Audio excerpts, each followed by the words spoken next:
अच्छा जी, नेक्स्ट है हमारे पास कैल्सिफिकेशन। ठीक है, कैल्सिफिकेशन दो तरह की होती है।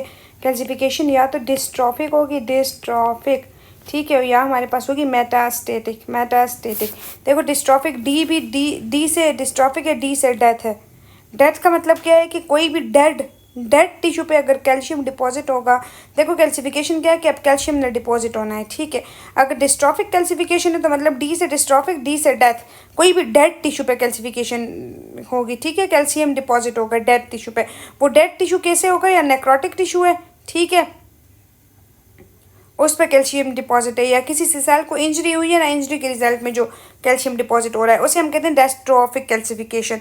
ठीक है, दूसरी हमारे पास है मेटास्टेटिक कैल्सिफिकेशन। मेटास्टेटिक कैल्सिफिकेशन ऐसी कैल्सिफिकेशन है जिसमें कैल्शियम का अमाउंट ज़्यादा है। ठीक है, कैल्शियम मेटाबॉलिज्म में डिफरेंस है। ठीक है, कैल्शियम का अमाउंट ज़्यादा है और वो ज़्यादा कैल्शियम डिपॉजिट हो रहा है। देखो, डिस्ट्रॉफिक के साथ कैल्शियम मेटाबॉलिज्म का कोई काम नहीं है, वो डेड टिश्यू पे कैल्शियम आ रहा है। लेकिन मेटास्टेटिक में कैल्शियम ज़्यादा है, वो ज़्यादा कैल्शियम डिपॉजिट हो रहा है।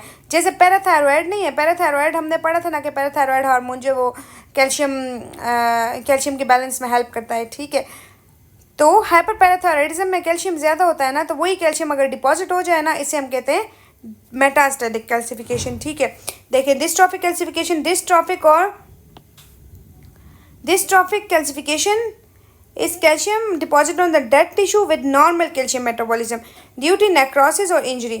ठीक है, अच्छा, किस किस कंडीशंस के साथ एमसीक्यूज, ये जिस कंडीशन के साथ एसोसिएटेड वो सारे एमसीक्यूज हैं। एसोसिएटेड विद टीबी, ठीक है, liquefactive necrosis, fat necrosis, caseous necrosis, देखो जहाँ जहाँ नेक्रोसिस है वो सारी एग्जाम्पल्स हैं, वहाँ पे डिस्ट्रॉफिक कैल्सिफिकेशन होती है। Aortic stenosis, aortic stenosis an important MCQs. ठीक है, अच्छा, उसके अलावा शिस्टोसोमियासिस में कंजेनिटल साइटोमेगेलोवायरस, टॉक्सोप्लाज्मोसिस, देखो सारे इन्फेक्शंस वगैरह, देखो crust syndrome, already dead tissue या ऑलरेडी इन्फेक्टेड टिश्यू, वहाँ पे जो कैल्सिफिकेशन है ना, वो डिस्ट्रॉफिक कैल्सिफिकेशन है। और मेटास्टेटिक कैल्सिफिकेशन का है deposition of calcium in a normal tissue. Metastatic में टिश्यू नॉर्मल होगा, नॉर्मल, डेड नहीं होगा, नॉर्मल टिश्यू होगा, सिर्फ कैल्शियम की अमाउंट ज़्यादा होगी, मेटाबॉलिज्म में का डिफरेंस होगा, वहाँ पे डिपॉजिट होगा। ठीक है, और डिस्ट्रॉफिक में इन्फेक्टेड, डेड या इस तरह का टिश्यू था। अच्छा, अब इसकी एग्जांपल्स क्या है, hyperthyroidism, hyperthyroidism, vitamin D intoxication, sarcoidosis, multiple myeloma और डायलिसिस में। ठीक है, अच्छा, और प्रीडोमिनेंटली कहाँ होता है, लंग, किडनी और गैस्ट्रिक म्यूकोजा में। ओके, अच्छा, अब कुछ पिगमेंट्स हैं, कुछ हमारे पास एक्सोजीनस पिगमेंट्स होते हैं, एक्सोजीनस, ठीक है, बाहर से आए हुए पिगमेंट्स, और एक कुछ एंडोजीनस पिगमेंट्स होती हैं। एक्सोजीनस पिगमेंट्स कब होते हैं हमारे पास, जैसे कार्बन जो है वो एक्सोजीनस पिगमेंट है, गोल्ड डस्ट जिसे हम कहते हैं। ठीक है, कार्बन, आयरन जो है वो एक्सोजीनस पिगमेंट है, सिलिकॉन जो है वो एक्सोजीनस पिगमेंट है। एंडोजीनस पिगमेंट की एग्जांपल्स क्या है, लाइपोफ्यूसिन। ठीक है, लाइपोफ्यूसिन क्या है कि yellow brown wear and tear pigment है which ageing due to brown atrophy greater atrophy. देखो, लाइपोफ्यूसिन क्या है, हमारे पास येलो कलर का पिगमेंट है। ठीक है, आता क्यों है, जैसे ही जैसे एजिंग हो रही है, एजिंग की वजह से आ जाता है। ठीक है, एजिंग में क्या होता है हमारे पास, और एट्रोफी होती है, एट्रोफी की वजह से हमारे पास ये लाइपोफ्यूसिन पिगमेंट बनता है, एट्रोपी। अच्छा, अब इसके एग्जांपल में अगर एमसीक्यूज में अगर ब्राउन एट्रोपी का ऑप्शन हो तो हम ऑटोफेगी पे प्रेफर करेंगे। ऑटोफेगी, एट्रोपी दोनों से ब्राउन पिगमेंट बनता है। ठीक है, autopsy of the elderly person with revealed deposit in the heart, colon, liver, kidney, eye and other organs। ठीक है, एमसीक्यूज में आ सकता है ना कि ऑटोप्सी की है, एक एल्डरली पर्सन है, उसमें येलो पिगमेंट है, तो एल्डरली पर्सन के साथ जो है वो लाइपोफ्यूसिन पिगमेंट याद कर लो। दूसरा हमारे पास जो एंडोजीनस पिगमेंट है, ब्लैक कलर का मेलानिन है। ठीक है, और हेमोसाइटोनिन है। ठीक है, अच्छा, देन कम्स एपोप्टोसिस। एपोप्टोसिस क्या है हमारे पास, एपीडी डिपेंडेंट प्रोग्राम सेल डेथ है। ठीक है, program cell death involve in activation of caspases कर लिया था हमने।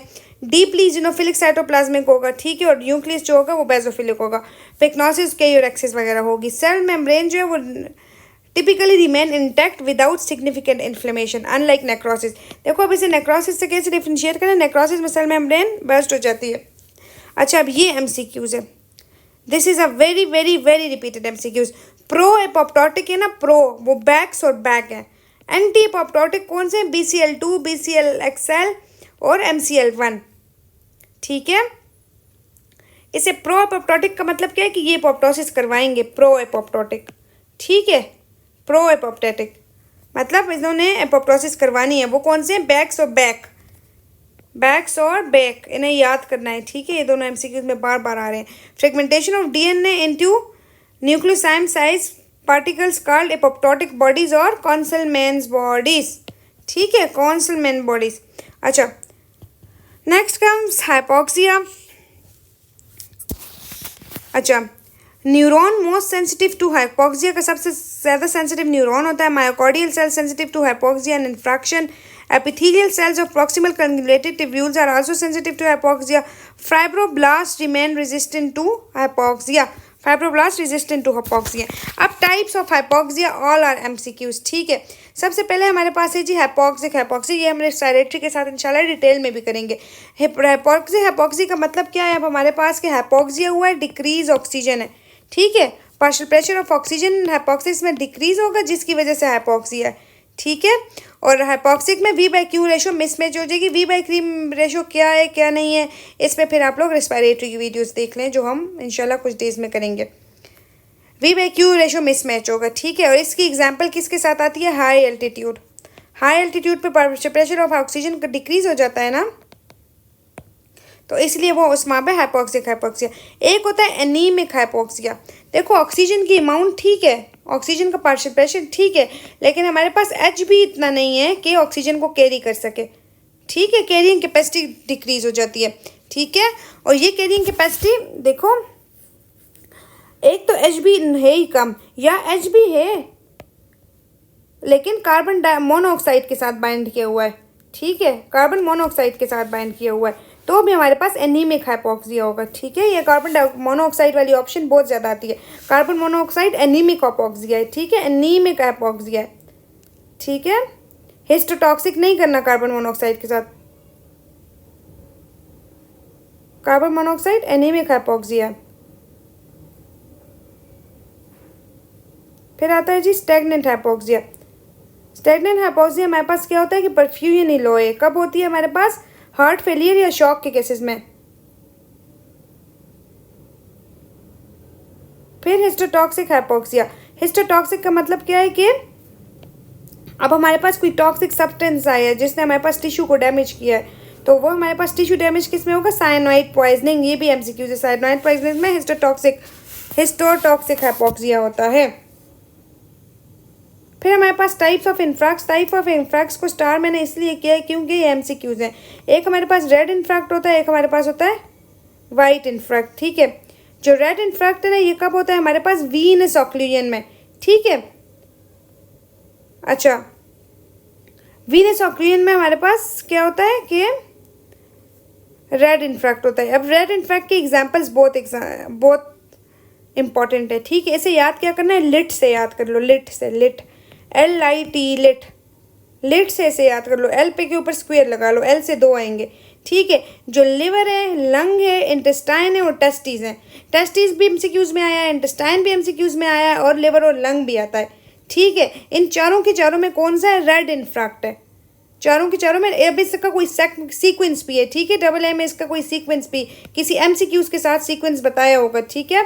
तो वहाँ से आप लोग याद कर लेना, क्योंकि किसी किसी ऑप्शन में लिवर लंग ये दोनों होते हैं, तो फिर कोई एक को हम ज़्यादा प्रेफर करते हैं। लेकिन बस जनरली याद कर लो, liver lung intestine and testis जो है वो रेड इन्फ्रैक्ट होते हैं। वाइट इन्फ्रैक्ट में बस 2 ही मेन एग्जाम्पल हैं। कौन कौन सी? Kidney and heart. Kidney and heart में क्या होता है? वाइट इन्फ्रैक्ट होता है। वाइट इन्फ्रैक्ट हमारे पास सॉलिड ऑर्गन्स में होता है जहाँ पे हमारे पास सिंगल आर्टीरियल सप्लाई होती है, जिसे हम एंड आर्टीरियल सप्लाई कहते हैं, ठीक है। एंड आर्टीरियल सप्लाई होती है।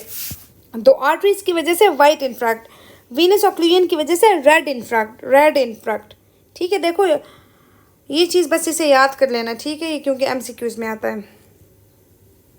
चलिए जी, बस सेल इंजरी हमारी, सेल हमारा पैथोलॉजी ख़त्म हो गई। Thank you.